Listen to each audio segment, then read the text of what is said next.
जे Robert Oppenheimer एक अमेरिकी वैज्ञानिक थे। उन्होंने उस टीम की अगुवाई की जिसने पहली परमाणु बम बनाए थे। ये काम उन्होंने दूसरे विश्व युद्ध के समय लॉस एलामोस नाम की एक जगह पर किया था। ओपेनहाइमर का जन्म न्यूयॉर्क शहर में हुआ था। उनके माता पिता जर्मनी से आए यहूदी थे। परिवार अमीर था, इसलिए ओपेनहाइमर को पढ़ाई और कला का अच्छा माहौल मिला। उन्होंने हार्वर्ड यूनिवर्सिटी से केवल 3 साल में पढ़ाई पूरी की। पहले केमिस्ट्री पढ़ी, फिर फिजिक्स की तरफ आए। बाद में जर्मनी में पढ़ते हुए उन्होंने पीएचडी की डिग्री हासिल की। शुरुआत में उन्होंने क्वांटम फिजिक्स, ब्रह्मांड की किरणों और तारों की मौत से जुड़ी रिसर्च की। उन्होंने अमेरिका की 2 बड़ी यूनिवर्सिटीज में फिजिक्स के प्रोग्राम भी बनाए। युद्ध के समय उन्हें लॉस एलामोस की जिम्मेदारी दी गई, हालांकि उनके पास टीम चलाने का कोई अनुभव नहीं था। फिर भी उन्होंने बेहतरीन वैज्ञानिकों की टीम बनाई और बम बनाने में सबसे बड़ी चुनौती प्लूटोनियम बम के फटने का तरीका हल किया। उन्हीं की निगरानी में पहला परमाणु परीक्षण हुआ, जिसे ट्रिनिटी टेस्ट कहा गया। युद्ध के बाद उन्होंने एक रिसर्च इंस्टीट्यूट चलाया और कहा कि परमाणु ऊर्जा पर आम जनता का कंट्रोल होना चाहिए, न कि सेना का। उन्होंने हाइड्रोजन बम बनाने का भी विरोध किया। इसी वजह से ठंडे युद्ध के समय उन पर शक किया गया। उनकी पत्नी, भाई और कुछ जान पहचान वाले पहले कम्युनिस्ट पार्टी से जुड़े थे। इसी के चलते उन पर नजर रखी गई और सरकार ने उनकी सुरक्षा मंजूरी छीन ली। उन्हें देश की वफादारी के लिए खतरा माना गया। उनका जीवन ये दिखाता है कि विज्ञान, युद्ध और राजनीति कैसे एक दूसरे से जुड़े होते हैं।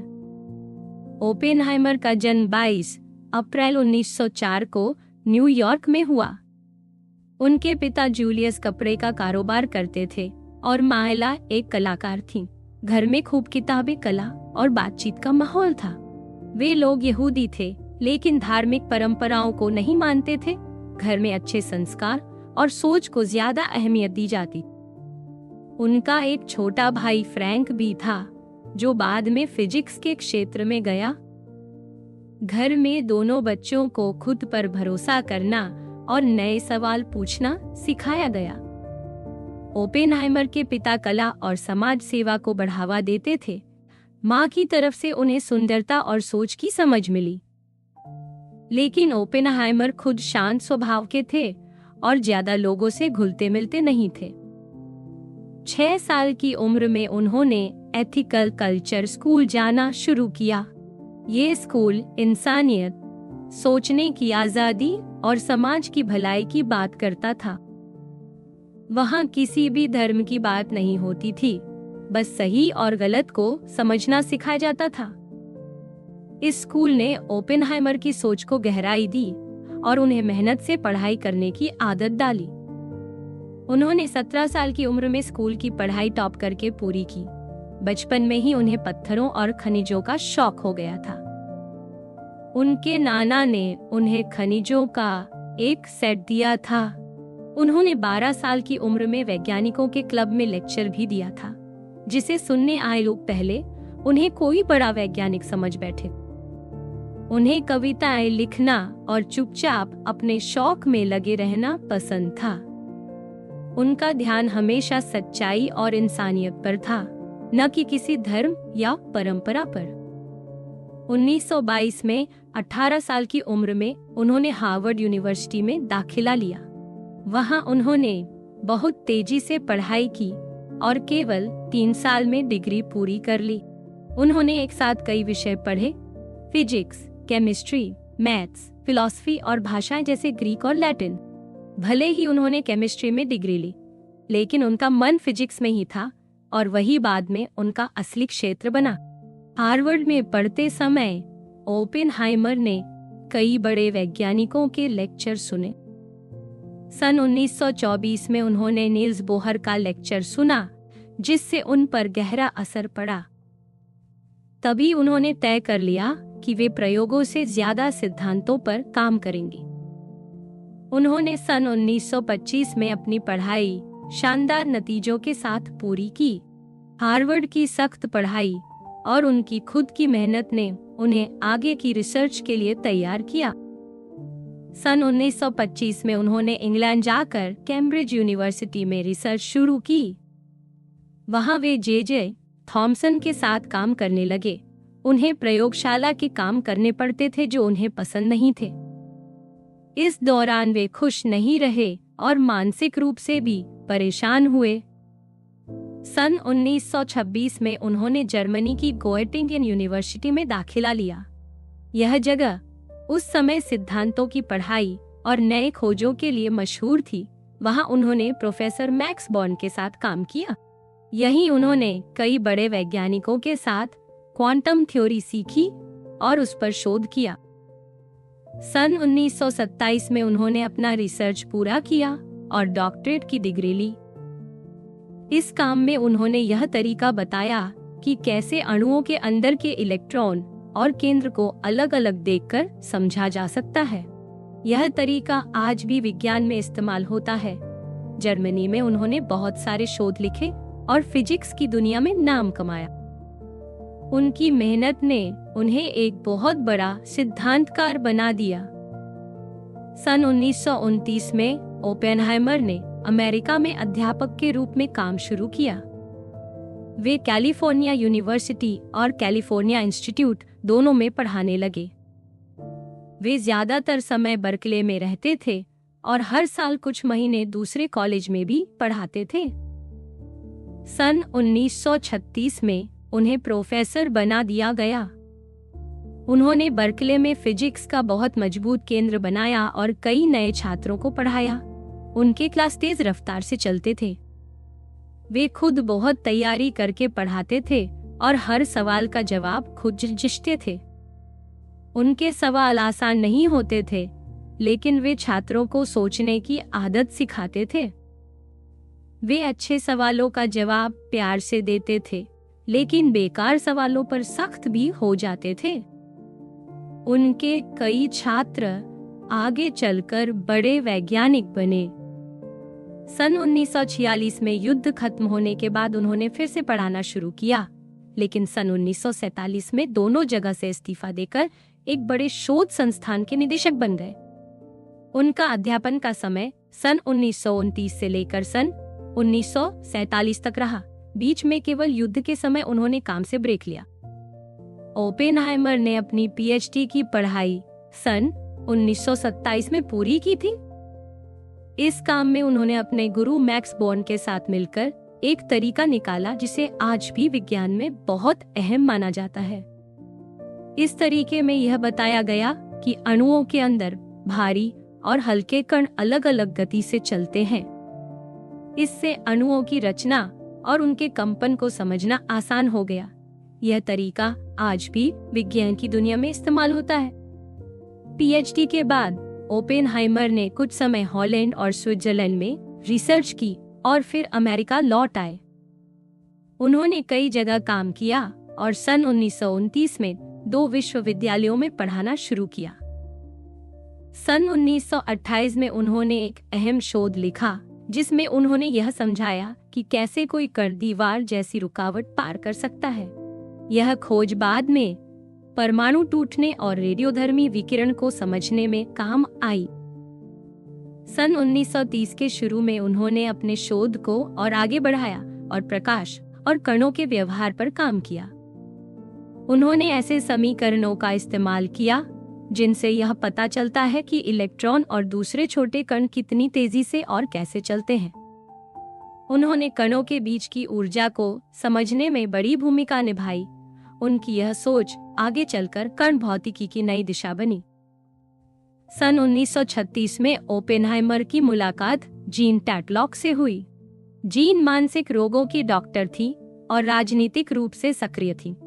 दोनों के बीच गहरा रिश्ता बना जो कुछ साल चला। दोनों की सोच और बातें एक जैसी थीं। जीन की मौत सन 1944 में हो गई, जिससे ओपेनहाइमर को गहरा झटका लगा। सन 1939 में ओपेनहाइमर की मुलाकात कैथरीन पुनिंग से हुई। कैथरीन एक वनस्पति वैज्ञानिक थी और पहले भी कई बार शादी कर चुकी थी। दोनों ने सन 1940 में शादी की। शादी में कई मुश्किलें रहीं क्योंकि ओपेनहाइमर अपने काम में बहुत व्यस्त रहते थे और कैथरीन को शराब की समस्या। फिर भी दोनों का रिश्ता उनके आखिरी समय तक बना रहा।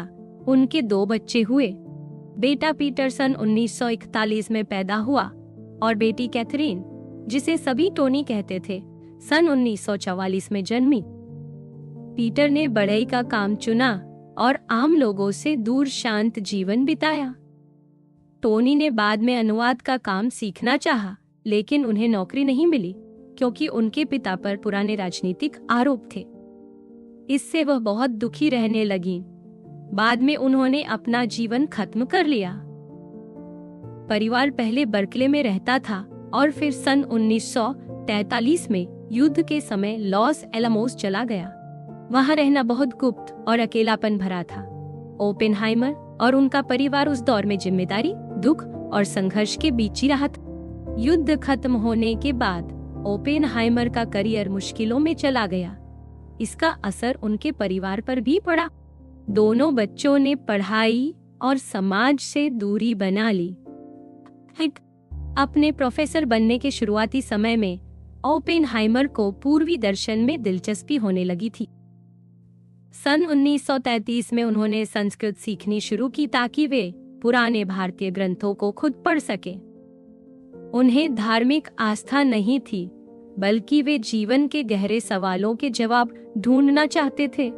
भगवद गीता की बातें उन्हें बहुत अच्छी लगती थीं। उनके भाई के मुताबिक ओपेनहाइमर को गीता की बातें और उसकी गहराई पसंद थी, लेकिन वे कभी धार्मिक नहीं हुए। गीता के विचारों ने ओपेनहाइमर की सोच को काफी बदला। उसे पढ़कर उन्होंने यह समझा कि कर्म करना जरूरी है, लेकिन उसके फल की चिंता नहीं करनी चाहिए। उन्होंने इस सोच को अपने वैज्ञानिक फैसलों में भी अपनाया।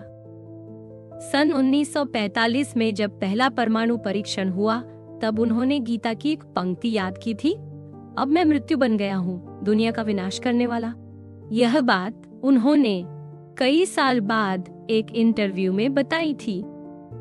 उस पल में उन्हें लगा था कि जैसे कोई बहुत बड़ी ताकत दुनिया में आ गई हो, जिसे अब कोई रोक नहीं सकता। युद्ध के बाद ओपेनहाइमर ने वेदों और उपनिषदों में बताए गए विचारों को अपने भाषणों में इस्तेमाल किया। वे विज्ञान और दर्शन के बीच के संबंधों को समझते थे, लेकिन अंधविश्वास को कभी नहीं मानते थे। उनके लिए ये ग्रंथ सोचने का तरीका थे, न कि किसी चमत्कार की किताबें। सन 1930 के आसपास जब दुनिया में फांसीवाद बढ़ रहा था, तब ओपेनहाइमर का ध्यान राजनीति की तरफ गया। इसमें उनके कुछ रिश्तों का भी असर था, जैसे कि जीन टैटलॉक से उनका रिश्ता, जिसने उन्हें वामपंथी सोच वाले लोगों से मिलवाया। वे कभी कम्युनिस्ट पार्टी के सदस्य नहीं बने, लेकिन कई वामपंथी कार्यक्रमों में हिस्सा लिया। उन्होंने स्पेन के गृहयुद्ध में फांसीवाद के खिलाफ लड़ने वालों की मदद की। उन्होंने अपने घर पर चंदा जुटाने के लिए कार्यक्रम भी रखे और हर साल करीब $1000 दान दिए। उन्होंने यह मदद मानवीय सोच से की थी, न कि किसी पार्टी के लिए। उन्होंने बाद में माना कि उन्होंने कई बार ऐसे कार्यक्रमों में हिस्सा लिया जिनका मकसद पीड़ितों की मदद करना था। सैन फ्रांसिस्को के आसपास उन्होंने उन संगठनों की मदद भी की जो पढ़ाई और शरणार्थियों की सहायता करते थे। कुछ सरकारी जांच में कहा गया कि वे हर महीने $150 कम्युनिस्ट संगठनों को देते थे, लेकिन उन्होंने कहा कि यह पैसे उन्होंने सिर्फ अपने जानने वालों की मदद के लिए दिए थे। उनका छोटा भाई फ्रैंक और उसकी पत्नी जैकी सन 1937 में कम्युनिस्ट पार्टी में शामिल हुए थे और कुछ साल तक सक्रिय रहे। बाद में फ्रैंक ने एक सरकारी जांच में यह बात खुद स्वीकार की। ओपेनहाइमर की पत्नी कैथरीन ने भी एक समय में एक कम्युनिस्ट पार्टी के सदस्य से शादी की थी, जो बाद में युद्ध में मारा गया। वह खुद भी वामपंथी सोच रखती थीं। सुरक्षा जांच के दौरान उनसे सवाल पूछे गए तो उन्होंने कुछ सवालों के जवाब नहीं दिए। ओपेनहाइमर के कई करीबी रिश्ते ऐसे लोगों से थे जो कम्युनिस्ट पार्टी से जुड़े हुए थे। उनकी पुरानी प्रेमिका जीन टैटलॉक पार्टी की सदस्य थी और उन्होंने ही उन्हें ऐसे लोगों से मिलवाया था जो वामपंथी सोच रखते थे। उनके दोस्त हाकॉन शेविलियर, जो साहित्य के प्रोफेसर थे, ने सन 1940 में कुछ कम्युनिस्टों की गुप्त बैठकों का आयोजन किया था। सन 1943 की शुरुआत में उन्होंने ओपेनहाइमर से यह कहा था कि एक फ्रेंच इंजीनियर के जरिए परमाणु रिसर्च की जानकारी सोवियत संघ तक पहुंचाई जा सकती। ओपेनहाइमर ने यह बात तुरंत सरकार को नहीं बताई थी। सन 1930 के आखिर में ओपेनहाइमर एक ऐसी चर्चा ग्रुप में शामिल थे जो विश्वविद्यालय के प्रोफेसरों द्वारा चलाया जाता था। इसमें ज्यादातर लोग कम्युनिस्ट पार्टी से जुड़े थे। खुद ओपेनहाइमर कभी औपचारिक सदस्य नहीं बने, लेकिन उन्होंने कई बार ऐसे कार्यक्रमों में हिस्सा लिया, पैसे दिए और अपने संबंधों को छिपाया। हालांकि उन्होंने खुद यह कहा कि वे पार्टी के सदस्य नहीं थे, लेकिन उन्होंने माना कि वे वामपंथी विचारों और संगठनों से जुड़े हुए थे। यही वजह थी कि युद्ध के समय उनकी सुरक्षा को लेकर सवाल उठने लगे थे। दूसरे विश्व युद्ध में अमेरिका के शामिल होने से पहले ओपेनहाइमर कई ऐसे संगठनों को दान दे रहे थे जो कम्युनिस्ट सोच के करीब थे। लेकिन सन 1942 में जब उन्हें परमाणु बम प्रोजेक्ट के लिए चुना गया, तब यह सब कुछ जांच के घेरे में आया। जनरल लेस्ली ग्रोव्स ने सन 1942 में ओपेनहाइमर को एक अस्थायी सुरक्षा मंजूरी दी, क्योंकि उन्हें उनके वैज्ञानिक ज्ञान की जरूरत थी। उस समय बम बनाना जरूरी माना गया ताकि नाजी जर्मनी को रोका जा सके। सन 1943 की शुरुआत तक ओपेनहाइमर का कम्युनिस्ट विचारों से लगाव काफी कम हो गया था। अब वे पूरा ध्यान बम बनाने के काम में लगा रहे थे। उन्होंने सेना के अधिकारियों के साथ मिलकर काम किया और उन वैज्ञानिकों को प्रोजेक्ट से दूर रखा जिन पर शक था। सन 1942 के आखिरी महीनों में जब उनके दोस्त शेवेलियर ने सोवियत संघ को जानकारी देने की बात दोबारा की, तो ओपेनहाइमर ने साफ मना कर दिया। हालांकि उन्होंने यह बात तुरंत नहीं बताई, लेकिन बाद में जांच में सब बता दिया और यह कहा कि देश के साथ गद्दारी नहीं की जा सकती। उनका नजरिया अब पूरी तरह से अमेरिका की जीत पर केंद्रित था। उन्होंने पहले के विचारों को पीछे छोड़ दिया और परमाणु बम बनाने की पूरी जिम्मेदारी संभाली। सन 1942 के सितंबर में ग्रोव्स ने उन्हें बम प्रोजेक्ट के एक बड़े हिस्से की जिम्मेदारी दी। उस समय ओपेनहाइमर को बड़े स्तर पर कोई काम संभालने का अनुभव नहीं था, फिर भी उन्होंने अपनी ऊर्जा और सोच से सबको जोड़ा। सन 1942 के नवंबर में उन्होंने और ग्रोव्स ने लॉस एलामोस की जगह का चयन किया। ओपेनहाइमर ने इस जगह की सिफारिश करते हुए कहा कि यह वैज्ञानिकों को एक साथ लाकर काम करने के लिए सबसे ठीक जगह होगी। हालांकि उनकी आधिकारिक नियुक्ति सन 1943 के जुलाई में हुई, लेकिन ग्रोव्स ने पहले ही तय कर लिया था कि यही व्यक्ति इस बड़े काम को संभाल सकता है। उनके पुराने रिश्तों को देखते हुए कुछ लोग विरोध में थे, लेकिन ग्रोव्स को ओपेनहाइमर पर भरोसा था कि वह काम को सही दिशा में ले जाएंगे। शुरुआत में लॉस एलामोस को पूरी तरह से सेना के नियंत्रण में रखा जाना था, लेकिन ओपेनहाइमर ने यह बात मनवा ली कि वैज्ञानिकों को ज्यादा आजादी दी जाए। इससे सेना और वैज्ञानिकों के बीच टकराव कम हुआ और काम बेहतर तरीके से आगे बढ़ा। ओपेनहाइमर के नेतृत्व में सन 1943 की शुरुआत में जहां सिर्फ 30 वैज्ञानिक थे, वहीं सन 1945 तक यह संख्या 6000 से ज्यादा हो गई। उन्होंने खुद ही कई बड़े वैज्ञानिकों को बुलाया, जिनमें हांस बे थे, एनरिको फर्मी और एडवर्ड टेलर जैसे नाम थे। ओपेनहाइमर ने थ्योरी और प्रयोग करने वाले वैज्ञानिकों को साथ लाकर एक ऐसा माहौल बनाया जहां सब मिलकर काम कर सके। शुरुआत में काम बिखरा हुआ था, लेकिन ओपेनहाइमर ने जिम्मेदारियां ठीक से बांटी और सबको जोड़े रखा।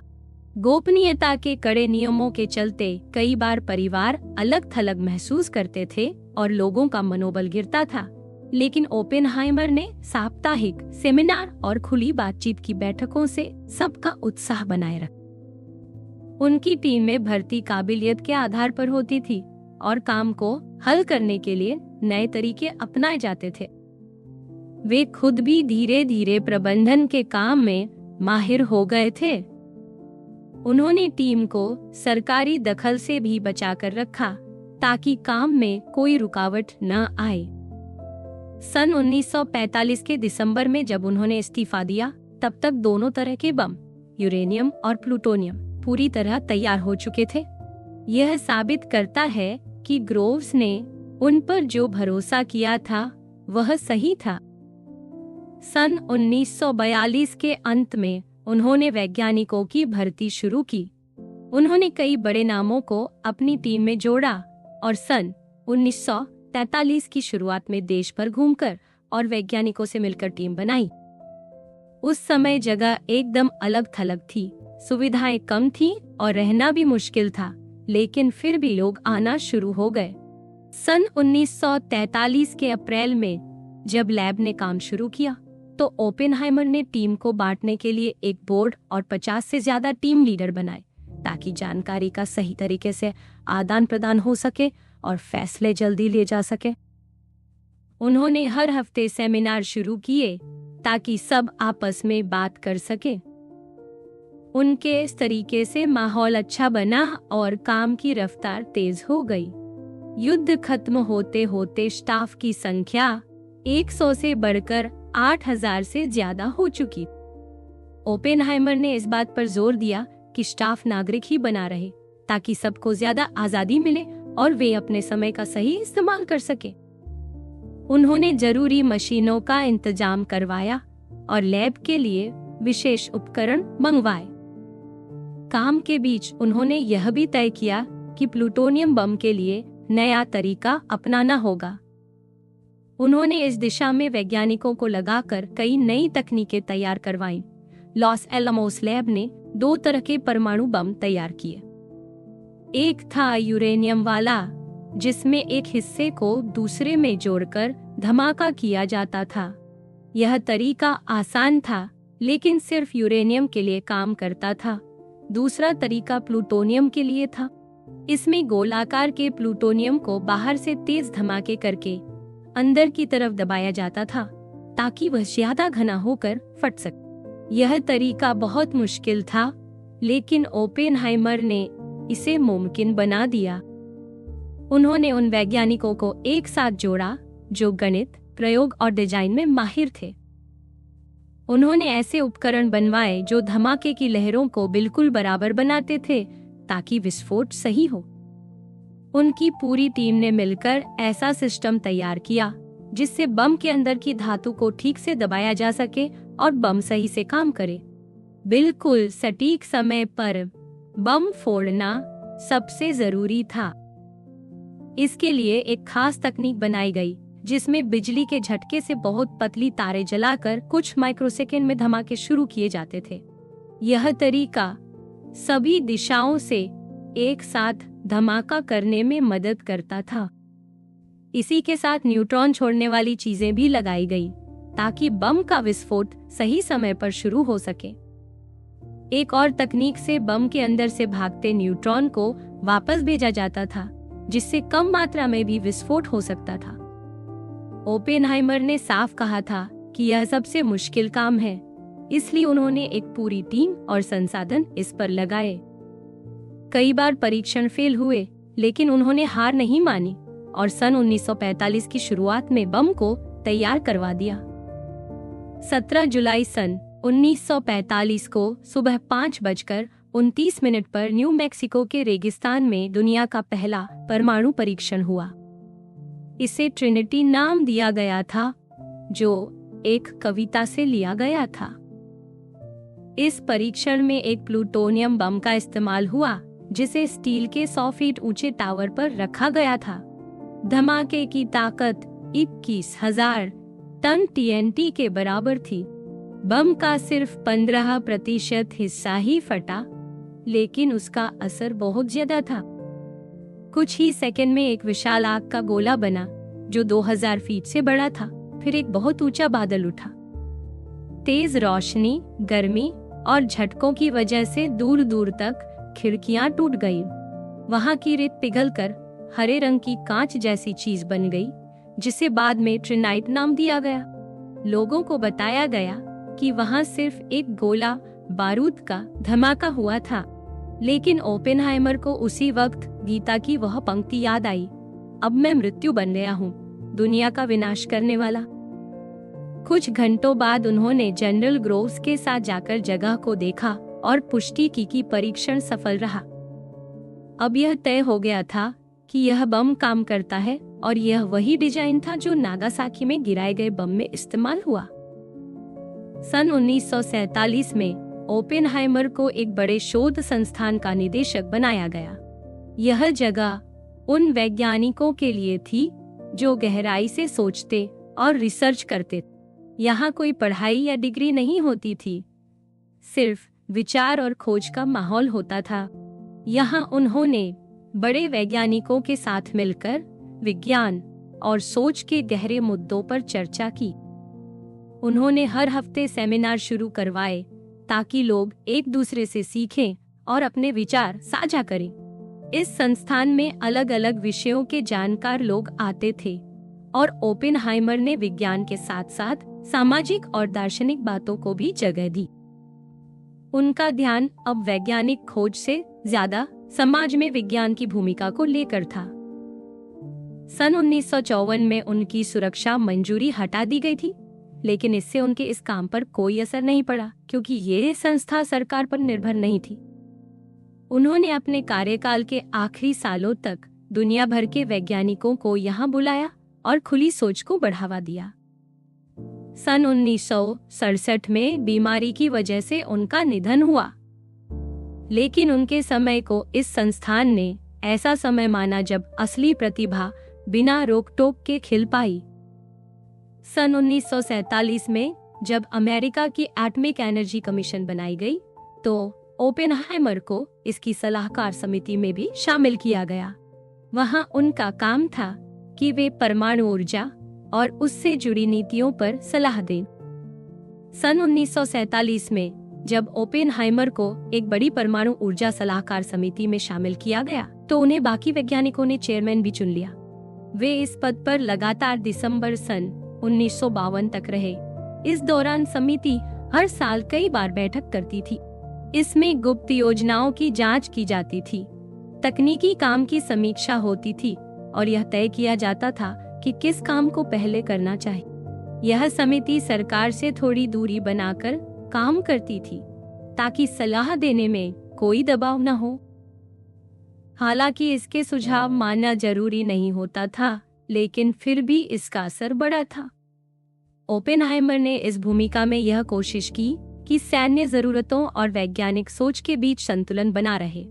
वे यह भी चाहते थे कि परमाणु हथियारों का गलत इस्तेमाल न हो और दुनिया में शांति बनाए रखने के लिए कुछ नियम तय किए जाएं। उनकी देखरेख में इस समिति ने कई मुद्दों पर रिपोर्ट तैयार की, जैसे प्लूटोनियम उत्पादन को तेज करना, रेडियोधर्मी विकिरण के असर को समझना और परमाणु तकनीक का कैसे इस्तेमाल हो। इससे ओपेनहाइमर की बात सरकार तक पहुंचने लगी और वे विज्ञान और नीति के बीच एक अहम कड़ी बन गए। सन 1952 में उन्हें विदेश विभाग की एक सलाहकार टीम का प्रमुख भी बनाया गया, जो उस समय अमेरिका और सोवियत संघ के बीच बढ़ते तनाव के बीच परमाणु हथियारों को लेकर नियम बनाने के तरीके ढूंढ रही। इस टीम में वैज्ञानिकों, राजनयिकों और उद्योगपतियों को शामिल किया गया था। टीम ने कई सुझाव दिए, लेकिन ज्यादातर को उस समय नजरअंदाज कर दिया गया क्योंकि दोनों देशों के बीच भरोसा बहुत कम था। सन 1949 में जब सोवियत संघ ने पहला परमाणु बम बना लिया, तब अमेरिका ने एक और भी ताकतवर हथियार यानी हाइड्रोजन बम बनाने का सोचना शुरू किया। ओपेनहाइमर उस समय सलाहकार समिति के प्रमुख थे। उन्होंने बाकी वैज्ञानिकों के साथ मिलकर सन 1949 के अक्टूबर में एक रिपोर्ट दी, जिसमें कहा गया कि इस बम पर तुरंत तेजी से काम करना ठीक नहीं होगा। उन्होंने कहा कि यह बम इंसानियत के लिए बहुत खतरनाक हो सकता है। यह इतना शक्तिशाली होगा कि इसके कोई सीमा नहीं होगी। समिति ने कहा कि फिलहाल जो परमाणु बम है वे ही काफी है और इससे ज्यादा खतरा उठाने की जरूरत नहीं है। रिपोर्ट में तकनीकी, सैनिक, राजनीतिक और नैतिक सभी पहलुओं पर बात की गई। तकनीकी रूप से यह बम बनाना अभी तय नहीं था और इसके लिए बहुत सारा कीमती संसाधन लगाना पड़ता। सैनिक दृष्टि से अमेरिका के पास पहले से ही काफी हथियार थे। राजनीतिक रूप से इस दौड़ में शामिल होना बाकी देशों को भी उकसा सकता था और नैतिक रूप से यह आम लोगों की जान को सीधा खतरा था। कुछ वैज्ञानिकों ने इसमें और भी सख्त राय दी कि अमेरिका को यह बम बनाना ही छोड़ देना चाहिए और दुनिया से भी कहे कि कोई भी देश इसे न बनाए। ओपेनहाइमर ने इस विचार का समर्थन किया। वे चाहते थे कि ऊर्जा और पैसे को छोटे हथियारों और कूटनीति में लगाया जाए, न कि विनाशकारी हथियारों की दौड़ में। हालांकि समिति की सलाह को राष्ट्रपति ने नहीं माना और सन 1950 के जनवरी में अमेरिका को हाइड्रोजन बम बनाने का आदेश दे दिया गया। ओपेनहाइमर ने इसका सार्वजनिक विरोध नहीं किया, लेकिन अंदर ही अंदर वे संयम की बात करते रहे। बाद में उन्होंने कहा कि वे इस बम पर शोध करने से नहीं रोक रहे थे, बस वे चाहते थे कि इसे जल्दबाजी में न बनाया जाए। उनकी सोच यही थी कि दुनिया को विनाश की तरफ नहीं, समझदारी और शांति की तरफ ले जाया जाए। ओपेनहाइमर के कम्युनिस्ट लोगों से संबंध सन 1930 के दशक में बने, जब वे विश्वविद्यालय में पढ़ा रहे थे। उस समय आर्थिक मंदी का दौर था और वे वामपंथी विचारों से जुड़ने लगे थे। उन्होंने अपने घर पर कई चर्चाएं रखी, जिनमें कम्युनिस्ट विचारों वाले लोग आते थे। उनकी करीबी दोस्त जीन टेटलॉक खुद पार्टी की सदस्य थी और ओपेनहाइमर उनके साथ गहरे रिश्ते में थे। बर्कले में ओपेनहाइमर उन लोगों में से थे जो सामाजिक बदलाव और बराबरी जैसे विचारों को लेकर संवेदनशील थे। उन्होंने सीधे तौर पर पार्टी की सदस्यता नहीं ली, लेकिन कई बार ऐसे संगठनों को चंदा दिया जो कम्युनिस्ट विचारधारा से जुड़े थे। उनका परिवार भी इससे जुड़ा रहा। उनके छोटे भाई फ्रैंक और उनकी पत्नी जैकी सन 1937 में पार्टी के सदस्य बने और कुछ सालों तक जुड़े रहे। बाद में उन्होंने पार्टी छोड़ दी और इसकी वजह सोवियत संघ की नीतियों से निराशा बताई। ओपेनहाइमर की पत्नी कैथरीन पहले एक कम्युनिस्ट कार्यकर्ता जो डेलेट से शादी कर चुकी थी। डेलेट स्पेन के गृह युद्ध में लड़ते हुए मारे गए। कैथरीन कुछ समय तक पार्टी के संपर्क में रही और फिर सन 1940 में ओपेनहाइमर से शादी की। ओपेनहाइमर ने पूछताछ के दौरान कहा कि वे कभी पार्टी के सदस्य नहीं रहे। उनका कहना था कि उन्होंने केवल इंसानियत के नाते स्पेन के लोगों की मदद के लिए पैसा दिया था, लेकिन उनके परिवार और दोस्तों के ऐसे रिश्तों की वजह से उन पर शक बना रहा। सन 1937 के आखिर से लेकर सन 1942 की शुरुआत तक ओपेनहाइमर हर महीने करीब $150 स्पेन के राहत कामों के लिए भेजते रहे। ये पैसा ऐसे रास्तों से भेजा जाता था जो कम्युनिस्ट पार्टी से जुड़े थे। उन्होंने उस समय कई संगठनों में हिस्सा लिया जो मजदूरों के हक और फांसीवाद के खिलाफ थे। बाद में इन्हें सोवियत समर्थक संगठनों के रूप में देखा गया। ओपेनहाइमर ने इन्हें अपने वैज्ञानिक काम से अलग बताया, लेकिन कुछ दस्तावेजों और गवाहियों से लगता है कि वे इससे गहराई से जुड़े थे। कुछ इतिहासकारों का कहना है कि वे बर्कले में पार्टी की गुप्त बैठक का हिस्सा थे, हालांकि उन्होंने यह बात अदालत में नकार दी। सन 1940 के आसपास जब अमेरिका में परमाणु हथियारों पर काम शुरू हुआ और जासूसी को लेकर डर बढ़ा, तो जांच एजेंसियों ने ओपेनहाइमर की निगरानी शुरू कर दी। उनके खतों और लोगों से बातचीत पर नजर रखी गई। इसके बावजूद उन्हें सन 1943 में परमाणु परियोजना से जुड़े काम की मंजूरी मिल गई। हालांकि जांच एजेंसियों को हमेशा शक रहा कि कहीं वे सोवियत संघ के संपर्क में न हों। सन 1954 में ओपेनहाइमर की सुरक्षा मंजूरी रोक दी गई। इसके बाद एक सुनवाई शुरू हुई जो करीब 1 महीने चली। इसमें 24 आरोपों की जांच हुई। इनमें से 23 उनके कम्युनिस्ट संपर्कों से जुड़े थे। आरोप थे कि उन्होंने सन 1937 से सन 1942 तक पार्टी को पैसे दिए, पार्टी से जुड़े लोगों से लंबे समय तक संपर्क में रहे और कुछ को अपने साथ काम पर भी रख। एक और आरोप था कि जब अमेरिका ने हाइड्रोजन बम बनाने का फैसला किया, तब ओपेनहाइमर ने कुछ वैज्ञानिकों को इसमें हिस्सा लेने से मना किया और तकनीकी रिपोर्ट को बदला ताकि यह काम टल जाए। इस मामले में सबसे अहम घटना सन 1943 की थी, जब उनके दोस्त हैकन शेवलियर ने बताया कि एक सोवियत एजेंट के जरिए परमाणु जानकारी मंगवाने की कोशिश हुई थी।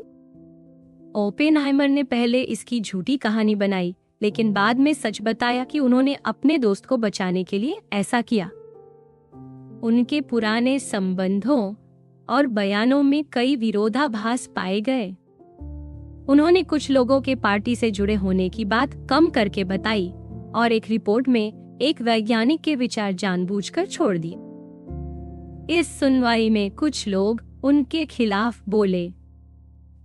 एक वैज्ञानिक ने कहा कि वे देश के वफादार हैं, लेकिन उनके सोचने का तरीका जोखिम भरा है। सुरक्षा एजेंसी ने उनके बयानों में झोल की बात उठाई और बताया कि इसकी वजह से जांच में दिक्कत आई। वहीं दूसरी तरफ कई लोगों ने उनका समर्थन किया। एक सेनाध्यक्ष ने कहा कि वे कभी उम्मीद नहीं कर सकते कि ओपेनहाइमर देश के खिलाफ कुछ करेंगे। कुछ ने कहा कि ये सारी जांच डर की वजह से हो रही है और ओपेनहाइमर एक सच्चे देशभक्त हैं। एक वैज्ञानिक ने कहा कि सरकार उनकी नीतियों से असहमति को सजा बना रही है। ओपेनहाइमर ने खुद इस सुनवाई में 27 घंटे तक गवाही दी। उन्होंने माना कि उनका कुछ लोगों से रिश्ता रहा, लेकिन यह भी कहा कि वे कभी पार्टी के सदस्य नहीं रहे। फिर भी समिति को उनके जवाब पूरे भरोसेमंद नहीं लगे। 3 लोगों की समिति ने 27 मई 1954 को 2 के मुकाबले 1 वोट से फैसला सुनाया कि उनकी सुरक्षा मंजूरी दोबारा न दी जाए। समिति ने कहा कि ओपेनहाइमर ने सुरक्षा नियमों को गंभीरता से नहीं लिया, ऐसे लोगों से जुड़े रहे जो जासूसी मामलों से जुड़े थे और उन्हें गोपनीय जानकारी सौंपने के लिए भरोसेमंद नहीं माना जा सकता। इसके बाद 29 जून 1954 को परमाणु ऊर्जा आयोग ने भी यही फैसला दोहराया। इस फैसले में 4 लोग उनके खिलाफ थे और सिर्फ 1 उनके पक्ष में। आयोग ने कहा कि ओपेनहाइमर के चरित्र में बड़ी कमियां हैं। वे बार बार सच छिपाते रहे, खासकर हैकन शेवलियर वाले मामले में, और उन्होंने कई बार सुरक्षा के नियमों की अनदेखी। इस फैसले के बाद ओपेनहाइमर को सरकार के किसी भी गोपनीय काम से हटा दिया गया। उनकी समिति की सदस्यता भी छिन गई और इस तरह उनका परमाणु नीति पर असर भी खत्म हो गया, जबकि उसी समय हाइड्रोजन बम पर तेजी से काम हो रहा था। उन्होंने सन 1966 तक एक वैज्ञानिक संस्थान में काम किया और बिना गोपनीय जानकारी वाले विषयों पर रिसर्च और लेक्चर देते रहे, लेकिन अब उन्हें उन कामों से दूर रखा गया जिनमें उन्होंने कभी अहम भूमिका निभाई थी। इससे उनका मान सम्मान भी कम हुआ और कई वैज्ञानिकों ने इस फैसले का विरोध किया। उनके साथी वैज्ञानिकों ने उनके समर्थन में याचिकाएं भी दी, लेकिन उनके ऊपर लगा दाग बना रहा। उनका नाम अब एक ऐसे शख्स के तौर पर देखा जाने लगा जिसे सत्ता ने सजा दी। ओपेनहाइमर की सुरक्षा मंजूरी खत्म करने का फैसला एक बड़ा विवाद बन गया। कुछ लोगों ने कहा कि ये फैसला उस दौर की राजनीति का असर था जब हर किसी पर शक किया जा रहा था। उन्होंने कहा कि ओपेनहाइमर को इसलिए निशाना बनाया गया क्योंकि वे हाइड्रोजन बम बनाने में जल्दबाजी के खिलाफ थे और उनके कुछ पुराने जान पहचान वाले कम्युनिस्ट विचारों से जुड़े थे। वहीं कुछ लोगों का कहना था कि ओपेनहाइमर ने हाइड्रोजन बम को लेकर जानबूझकर देरी की। उन्होंने वैज्ञानिकों को इसके खिलाफ राय दी और कई बार सवालों के जवाब देने से बचते रहे, खासकर जब सन 1943 में उनसे सोवियत एजेंट से जुड़ी बातचीत के बारे में पूछा गया, तब उन्होंने सही बात नहीं बताई। इस फैसले को लेकर बहस लंबे समय तक चलती रही। कुछ ने कहा कि यह फैसला राजनीतिक था और ओपेनहाइमर के साथ अन्याय हुआ। कई किताबों और फिल्मों में यह दिखाया गया कि कैसे उन्हें बिना ठीक से सुनवाई का मौका दिए ही सजा दी गई। कुछ लोगों का यह भी कहना था कि अगर ओपेनहाइमर का साथ ठीक से लिया गया होता तो शायद अमेरिका का परमाणु कार्यक्रम और आगे होता। सालों बाद 16 दिसंबर 2022 को अमेरिका की ऊर्जा मंत्री ने पुराने फैसले को रद्द कर दिया। उन्होंने कहा कि यह फैसला गलत तरीके से लिया गया था। ओपेनहाइमर को पूरा मौका नहीं दिया गया और उन पर राजनीतिक वजहों से कार्रवाई की गई, न कि सुरक्षा की असली चिंता से। ग्रेनहोल्म ने पुराने दस्तावेजों का हवाला देते हुए बताया कि यह पूरा मामला जानबूझकर शुरू किया गया था, जबकि पहले से ही ओपेनहाइमर के पुराने संबंधों की जानकारी थी।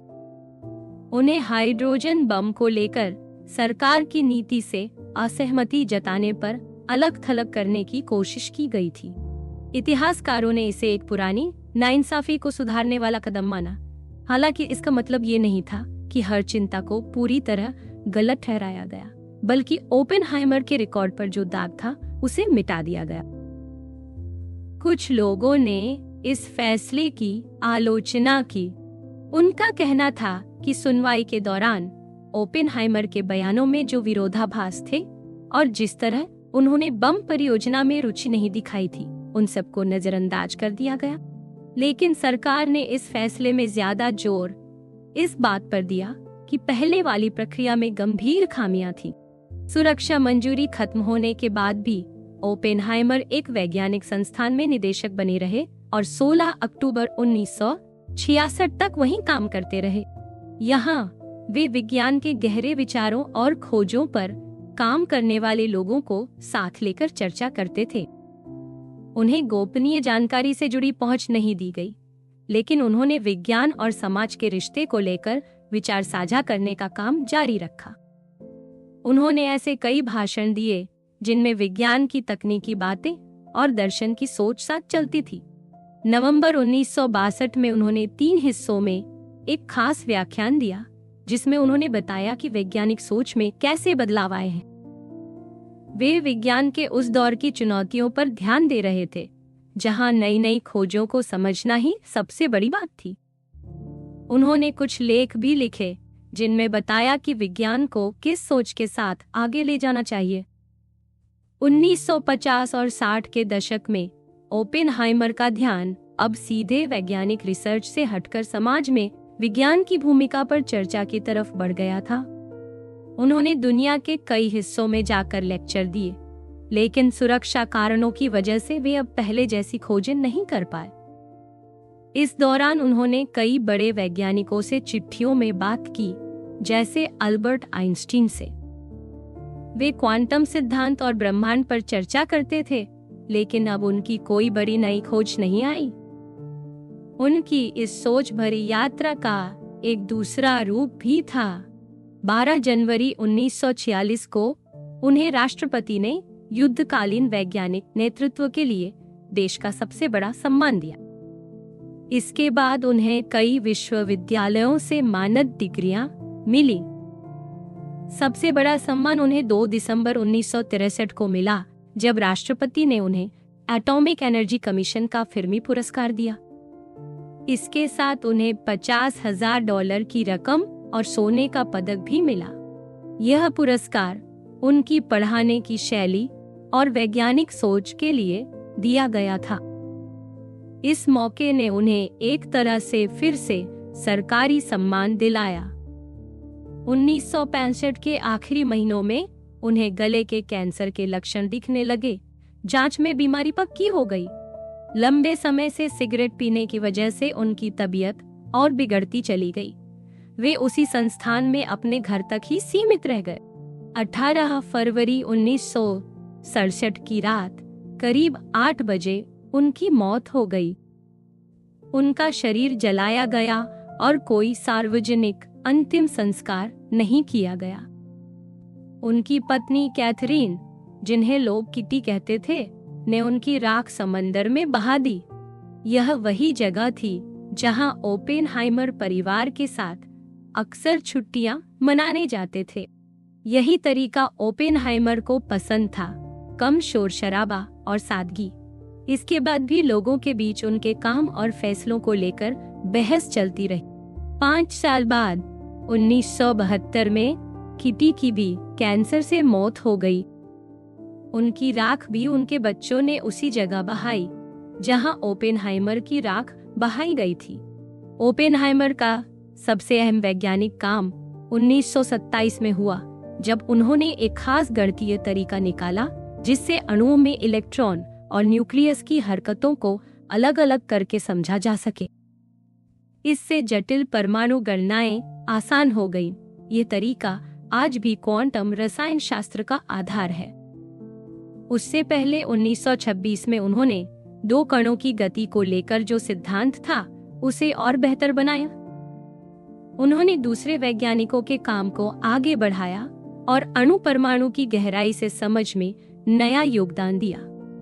ओपेनहाइमर ने 1930 में एक रिसर्च में ये बताया था कि इलेक्ट्रॉन जैसे कण का एक उल्टा रूप भी हो सकता है, जिसे बाद में पॉजिट्रॉन कहा गया। बाद में ये बात सच साबित हुई। उनका ये काम क्वांटम के नियमों को आगे बढ़ाने वाला था, जिसमें उन्होंने बताया कि कैसे हर कण का एक उल्टा साथी भी हो सकता है। फिर 1935 में उन्होंने मेल्बा फिलिप्स के साथ मिलकर एक तरीका बताया जिससे न्यूक्लियर रिएक्शन को समझा जा सके। इसमें उन्होंने समझाया कि कैसे एक न्यूट्रॉन जाकर न्यूक्लियस से जुड़ जाता है और प्रोटॉन बाहर आ जाता है। इस तरीके ने न्यूक्लियर एक्सपेरिमेंट और विज्ञान को आगे बढ़ाने में मदद की। उनका बाकी काम भी बहुत गहराई वाला था। उन्होंने कॉस्मिक किरणों और न्यूट्रॉन प्रोटॉन की क्रिया को लेकर भी कई रिसर्च की। इससे क्वांटम और न्यूक्लियर नियमों को जोड़ने की शुरुआत हुई। 1939 में उन्होंने हार्टलैंड स्नाइडर के साथ मिलकर एक रिसर्च पेपर लिखा, जिसमें बताया कि जब कोई तारा अपने ही भार में सिकुड़ता है तो वह कभी नहीं रुकता और एक ऐसी जगह पहुंचता है जहां से रोशनी भी बाहर नहीं आ सकती। आज इसे ब्लैक होल कहा जाता है, लेकिन तब इसकी कोई साफ पहचान नहीं थी।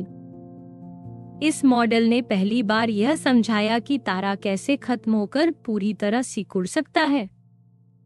उसी साल उन्होंने जॉर्ज वोल्कॉफ के साथ मिलकर एक और फॉर्मूला तैयार किया, जिससे बताया जा सके कि न्यूट्रॉन से बने तारे किस हद तक भारी हो सकते हैं। अगर वो हद पार हो गई तो तारा और सिकुड़कर ब्लैक होल में बदल सकता है। इसने आगे चलकर यह समझने में मदद की कि किन तारों का जीवन कैसे खत्म होता है। ओपेनहाइमर ने जो गणितीय मॉडल बनाए, उन्होंने तारा भवन और तारा मृत्यु को समझने के लिए एक नई दिशा दी। हालांकि युद्ध के कारण उस समय उनके काम पर बहुत ध्यान नहीं गया, लेकिन बाद में इनकी अहमियत समझी गई।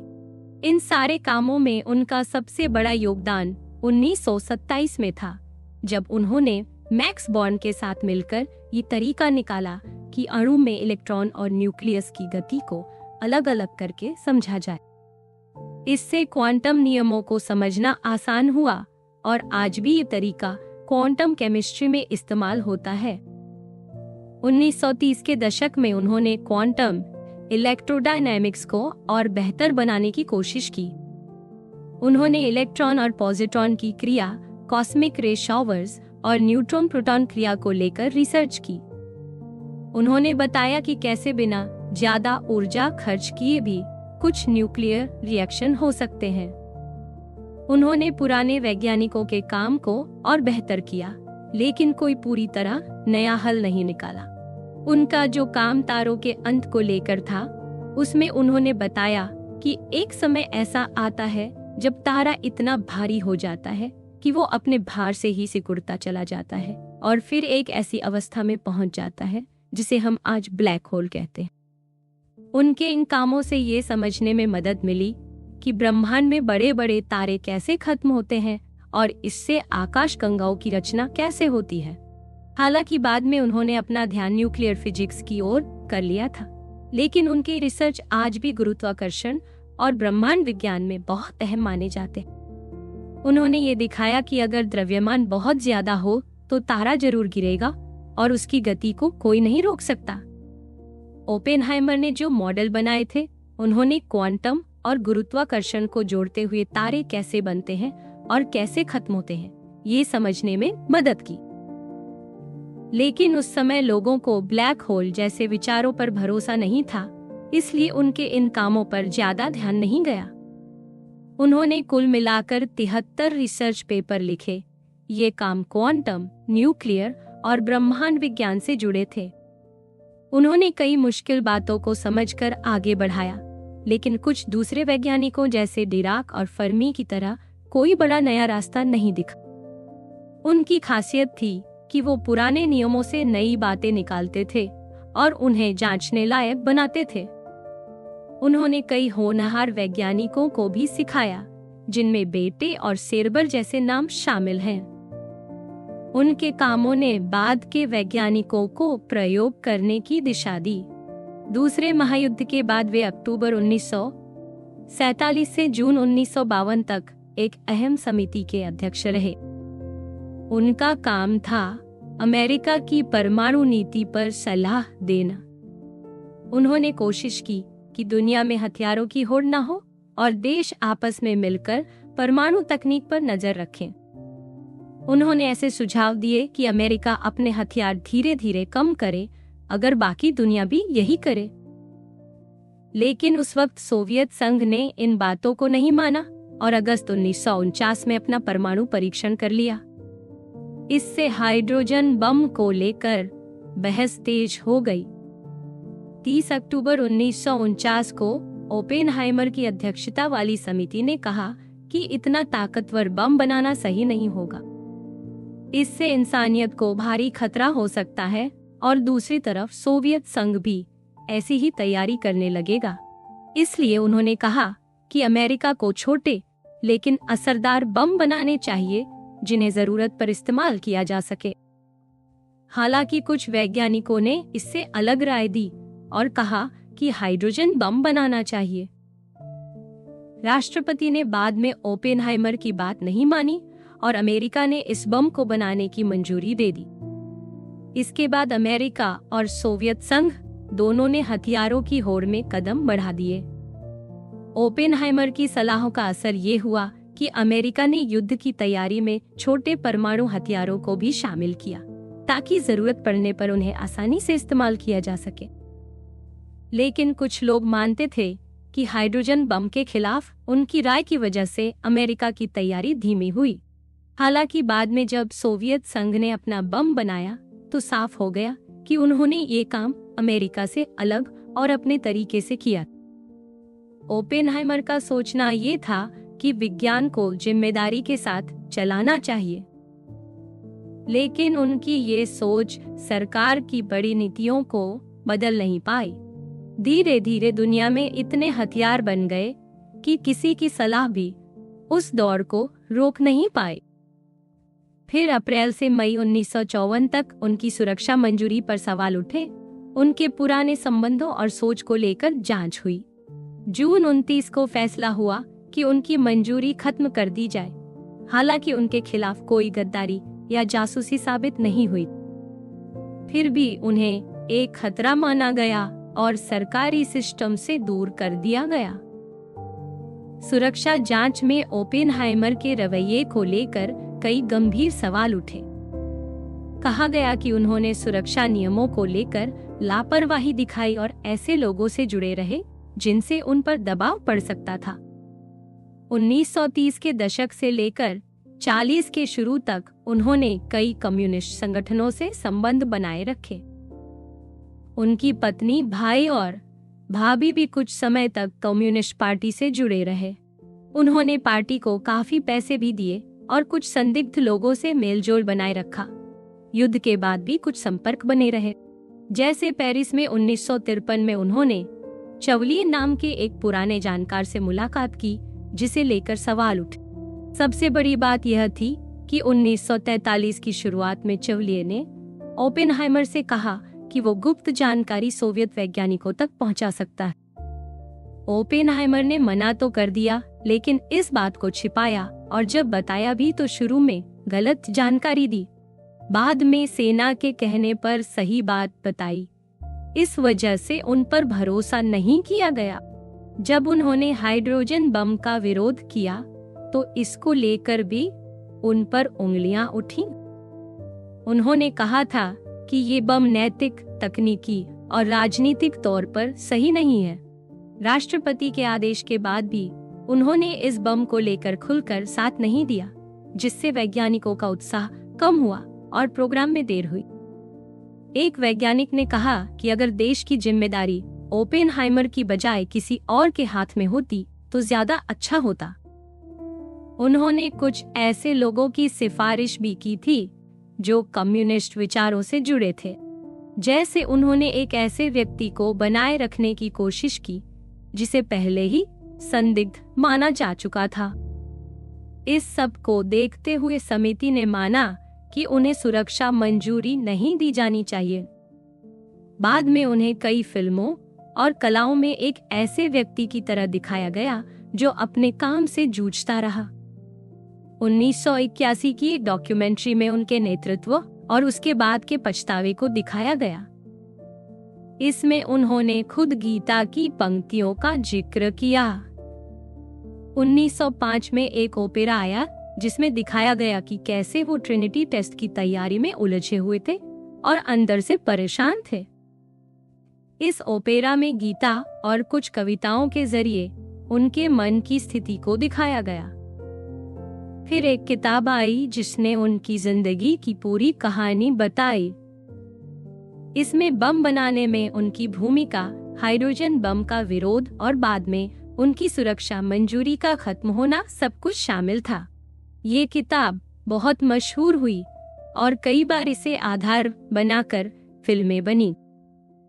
2023 में एक फिल्म आई जिसने उनकी जिंदगी को बड़े पैमाने पर दिखाया। इस फिल्म ने पूरी दुनिया में बहुत कमाई की और कई बड़े पुरस्कार भी जीते। इस फिल्म में बताया गया कि ओपेनहाइमर का काम तो बड़ा था, लेकिन वो परमाणु हथियारों के फैलाव को रोकने में ज्यादा उम्मीद लगाए बैठे। उन्होंने जो चेतावनी दी थी, आज वो बात तकनीक और आर्टिफिशियल इंटेलिजेंस जैसे नए मुद्दों पर भी लागू होती है। अब कई लोग उन्हें सिर्फ बम बनाने वाले नहीं, बल्कि हथियारों की होड़ को रोकने की कोशिश करने वाले इंसान के तौर पर भी देखते हैं।